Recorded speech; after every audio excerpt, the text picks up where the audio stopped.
Newfoundland Retro.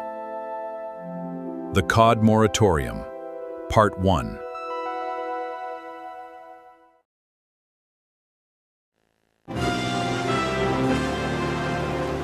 Tonight, cutting adrift the Newfoundland outport. I mean, we woke up one morning and fish was in it. No fish, eh? No fish, but... What we gotta do now is try to survive, to keep our community spirit alive. Anybody plan to live in St. Carol's? No. Or what's going to happen to St. Carol's? I'm gonna die. She's gone, boys. She's gone. The end of the line for the people of the outports.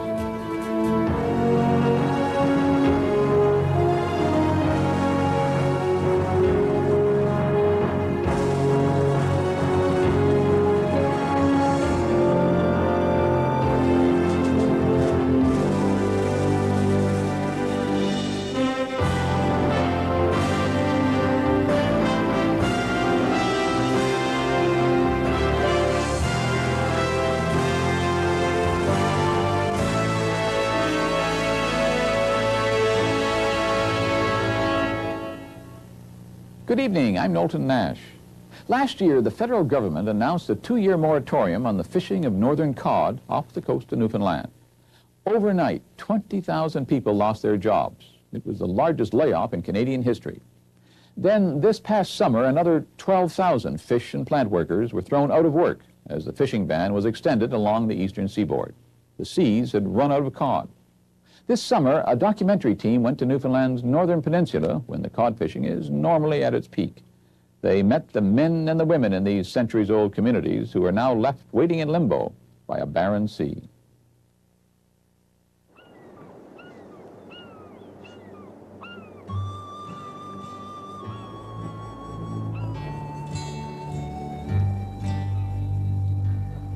It's a land with a wealth of past and a poverty of future.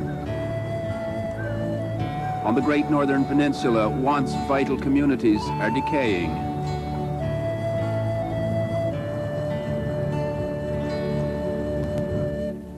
At the end of a long gravel road, the town of Conch has the air of a retirement community.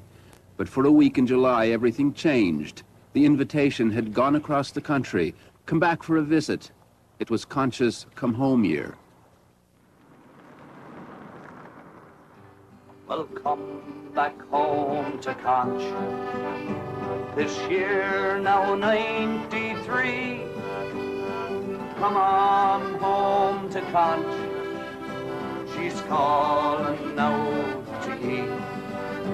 To the home now of your childhood, where you played and ran so free. Hi there. How are you? You remember me? You don't? It was as if a community growing old and tired was awakened for a week. 400 locals welcomed back more than 1,000 of their relatives. Children found use for a beached fishing boat and even tried the water.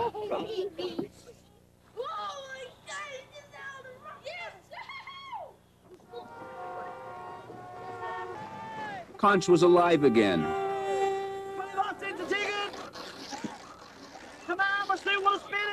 People were enjoying the moment, busy again.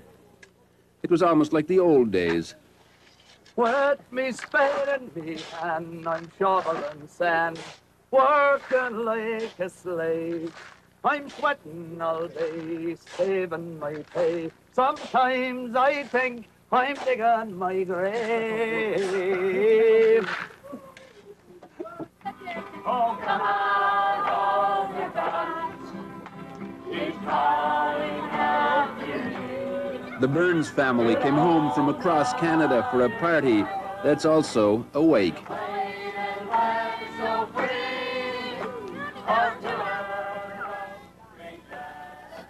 33 of them assemble for a family dinner. I'm going to tell you, just 30 pounds of turkey and 15 pounds of potatoes. Oh, my God. Hey, Malin. Hey, Melissa. Want some gravy on that? Yeah. Put some gravy on yourself.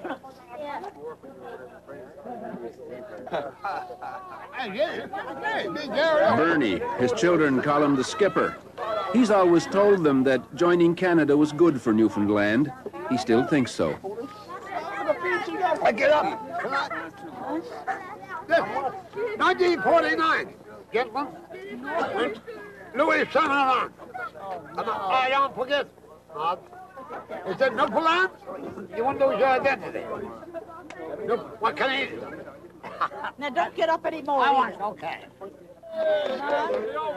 They won't lose their identity. Without a cod fishery, they're afraid they've lost much more.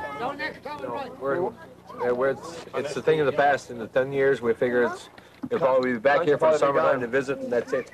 I don't think there'll be anybody here. It's kind of sad, but... Do you all think that? I do. I do, yeah. Oh, yeah. I think in 10 years, this place will be gone. Yeah, it is really sad. It is. The day that I heard that the fish were going to be closed down, I sat down and I cried, and I cried, and I cried. That's the truth. It's sad coming home now. We're losing the language, we're losing the customs, we're losing the tradition, and we're losing the way of life.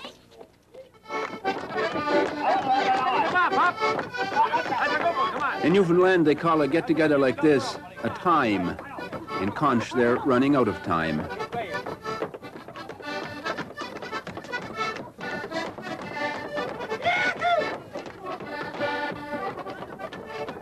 The hard truth is, when this party's over, everyone has to go.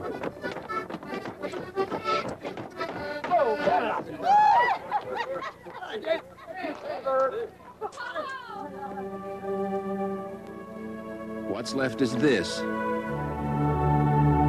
the reality of Newfoundland.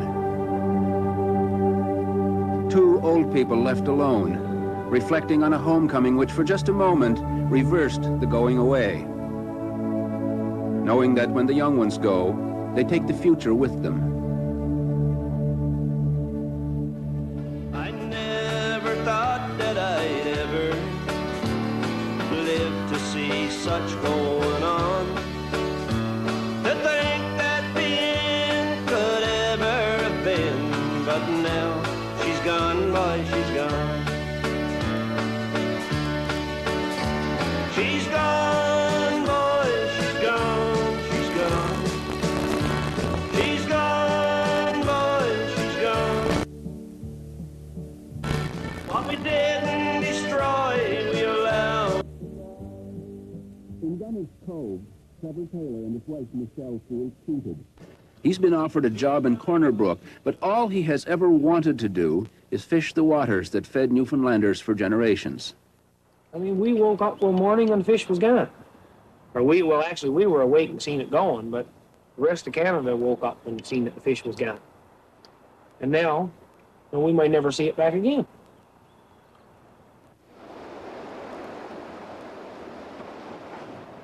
We're capable of destroying so large a food, and did it.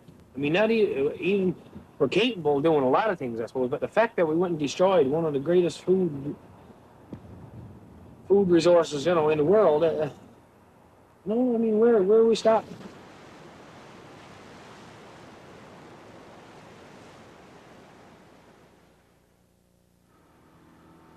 Boyce Roberts has always been a hero to Trevor. Up on the northern peninsula, they say that if the fish are out there, Boyce will find them.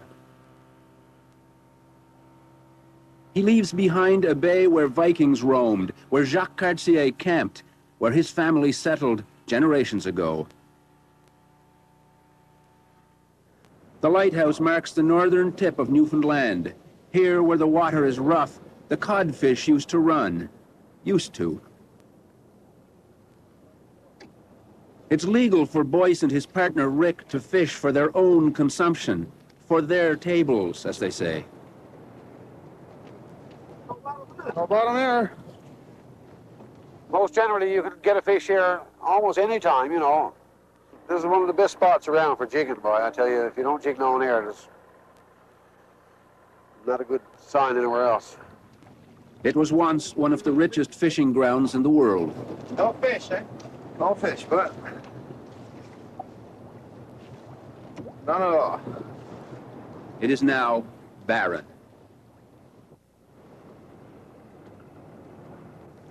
This very spot in 1986. Already, the hauls were down, but Boyce Roberts and his crew were featured on Newfoundland television, bringing in large net loads of northern cod. They've done well. 200,000 pounds last year. They've got 175,000 ashore now, and it's only the first week in August. How much did you have here yesterday? Or this morning, I should say. This morning we had 3,000 this morning. 3,000. Very good. Yeah. 3,000 pounds that morning. 7 years later, nothing. We can say that we tried everywhere that usually you can fish. Right. We've tried everywhere. We've tried everywhere, yes. To go out now and jig around, you know, to try and get a fish and not get one is not at all surprising. I mean, it's just gone so bad. Trevor Taylor remembers longing for summer so he could get off school and fish. Here we go. He knows his son Ian will never experience that longing and that life. No, I don't think that Ian will ever go fishing for a summer job. And I don't know if I'll ever go back cod fishing. Maybe, I don't know. Unable to fish, Boyce Roberts inspects his boats.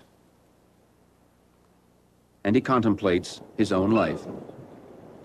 Those boats, they might survive another year, but after that, the boats are going to rot on the slipway. And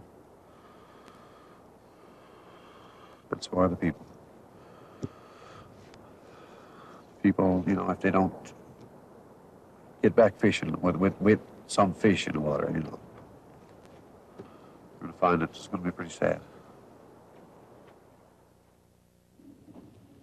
St. Anthony, the largest community on the peninsula, was once the center of the seal hunt until sealing was stopped. Now it's totally dependent on cod. This year they defiantly held their annual cod festival in the rain. This event this evening is an opportunity to have a good time, to let the world know that we're down but we're not out. We're going to enjoy this. There was a sense of forced joviality at the opening ceremonies. How can you really celebrate a fishery festival when there is no fishery? Still, the Cod Queen contestants dance in their fish plant clothes, and they all play the game. I got a pretty good question for you now. If you were a codfish having a conversation with a seal, how would you start it out? Don't eat me, because I'm the only one that's left. Thank you, Shirley.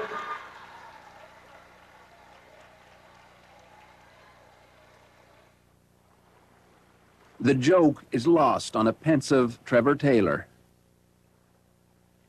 Trevor left university 9 years ago to fish and quickly became an activist, writing and lobbying politicians. All right, this one, well, the date is June 15th, 1989. He added his voice to the warnings that trouble was brewing in the waters.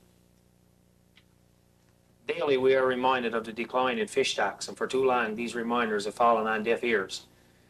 For years, our fishermen have been telling scientists and government officials that the cod stocks were being depleted, and always we have been told the contrary. It is a sad day for Newfoundland fishermen when all we can say is, "We told you so." I got a question for you. Give her a try. Back at the festival, a Cod King contestant tries his luck with a jigger. Nowhere, you can't get none here, nowhere. There's no fish left in the water. She's gone, eh? No fish in the water, but there are government compensation checks in their pockets. Until May 1994, roughly $225 to $400 a week. The so-called package. I don't care no more. I just don't care. See why? Because I got the package, I told you. The package, I use that word. Just degrading the packages. looks like, sounds like something is dressed up in pretty paper with a bow on it. But it's not, you know. You tears the wrapping off it, it's pretty ugly inside.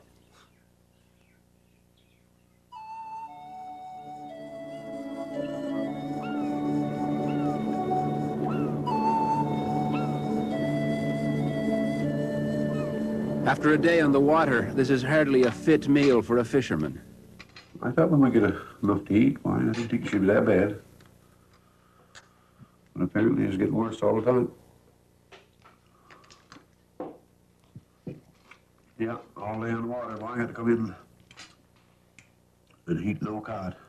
Boyce Roberts sits down to canned crab salad and bologna. Awesome. Bologna? Sure. No codfish, you gotta eat bologna. Joanne Roberts knows fishing is more than her husband's job. It's his life. I think so. There's not one bright spot out there. There's not one thing that someone can look forward to and say, well, at least we have this. Where I've been fishing so long, I guess I'm thinking that the fish, I know it's not going to come back soon, but I'm thinking and hoping that it will. So I guess I haven't thought of anything else because, you know, when you try to think about something else, you just go back to thinking about the fishery again. You know, you're hoping that it will come back and that you will get at it again. You don't want to live on a package? No, I don't want to, no. But what's the alternative? What makes a man feel like a man when you take his work away from him? What do you have to get up for in the morning? What do you have to look forward to? What makes you feel like a man?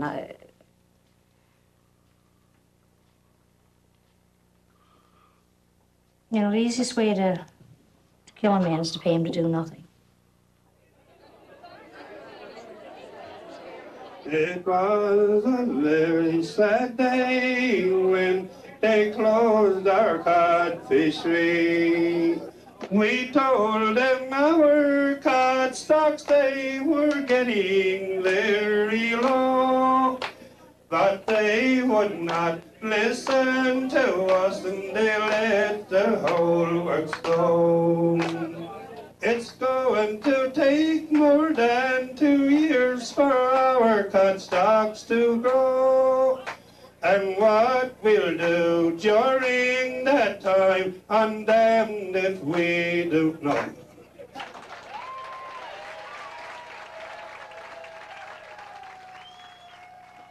I don't know, like it's far gone. What's gonna happen, boys? I don't know, nobody knows.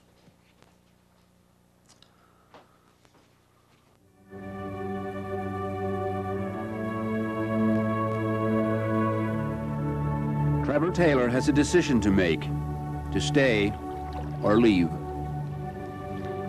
You've got a lot to think about. I mean, you've got a family and sure, I got a house, but it's still so uncertain, you know. And, yeah. Okay, you go to sleep, okay?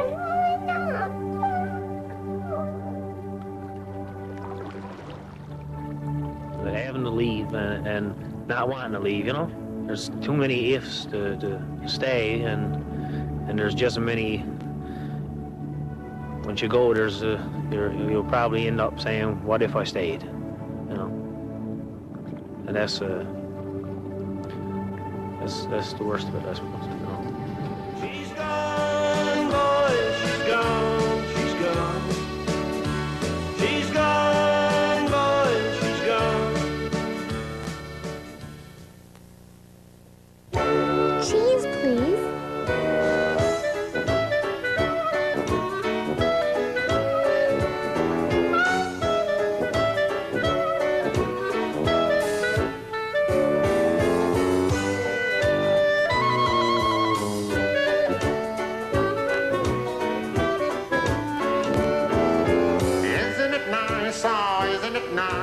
To have a taste for life. Canadian cheese, please. the cost of living, the cost of raising kids, cost of peanut butter. Oh, something that doesn't go up in price.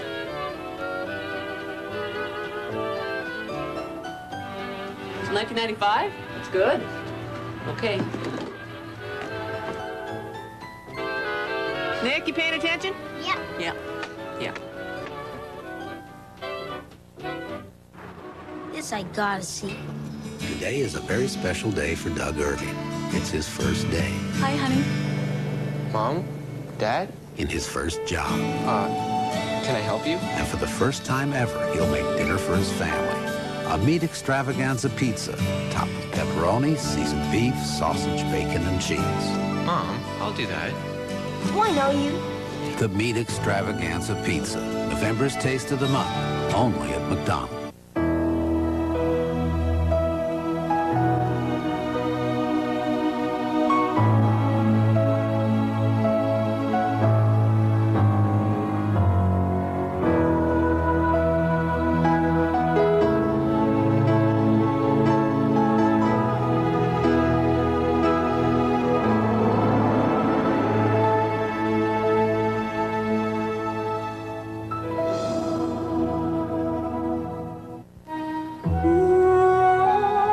CBC takes you behind the scenes of a hit musical and the stunning 2,000-seat theater that houses it. The Making of Miss Saigon, Tuesday at 10. They sacrifice education, family, everything for a shot at the big league. If they don't make it, what's left? Junior hockey is at the road to fame and fortune on the 5th Estate, Tuesday at 8.